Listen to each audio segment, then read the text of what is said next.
थोड़ी थोड़ी पवन सिंह वाली स्टेप है ना, बेलन है ना क्या। तो आज हम खेसारी लाल यादव का सॉन्ग देखने वाले बेलन व खैबा। शुरू करते हैं अभी। गो। वन ऑफ द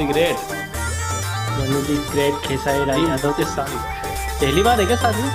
दूसरी बार है। हाँ, पहले भी एक गाना देख लीजिए अपन।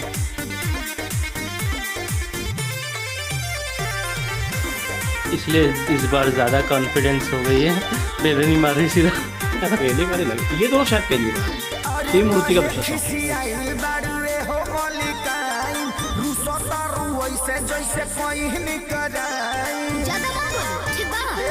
अरे मॉडर्न नहीं कइले हमसे बता द कौन भइल बा गलती छवा के लू जही से तुजी राजवाई।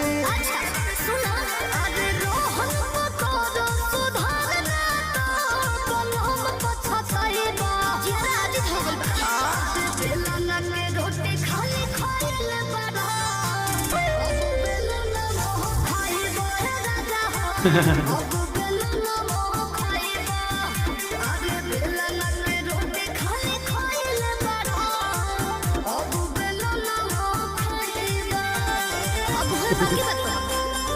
सब पूरा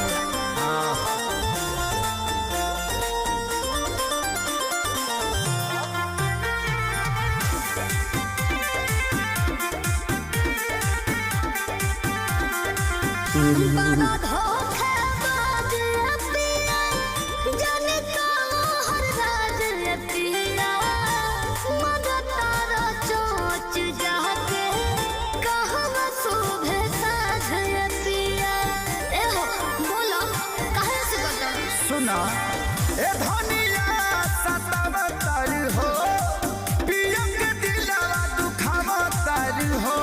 खाली हमरे दोस्त खींचला हम दही के बाजे सोतिन जरी जाईबा सोच लिहा अरे बेलन के रोटी खाली खाइले बड़ा अब बेलन मोह खाइबा है राजा हो अब बेलन मोह खाइबा अरे बेलन के रोटी खाली खाइले बड़ा अब बेलन मोह खाइबा।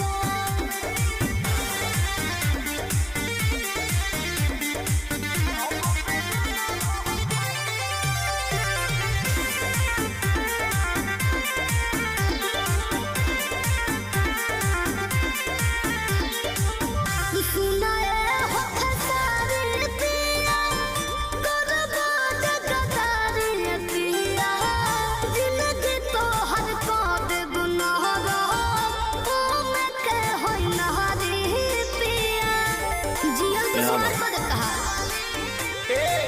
हिटर के जैसे हिट हो खेलो हम दबवा पर ढीठ हो खेलो।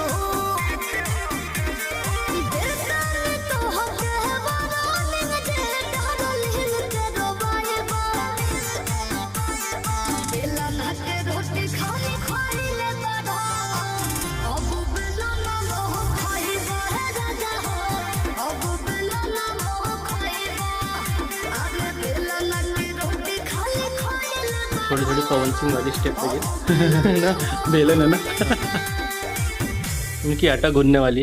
तो भाई ज़बरदस्त सॉन्ग था और इंटरेस्टिंग बात ये थी कि इस सॉन्ग के अंदर फिर से हमको देखने को मिले खेसारी लाल यादव एंड इसमें वन ऑफ द ग्रेट भी हैं। तो इन दोनों का कॉम्बिनेशन देख के अच्छा लगा और उम्मीद करते हैं आप लोगों को हमारा रिएक्शन भी पसंद आया। तो इनका पिछला गाना आया था खेसारी लाल यादव का इसी चैनल पर आग लगाई बुका, वो बहुत ज़्यादा वायरल गया, 32 मिलियन के ऊपर शायद उस पर व्यू हो चुके हैं।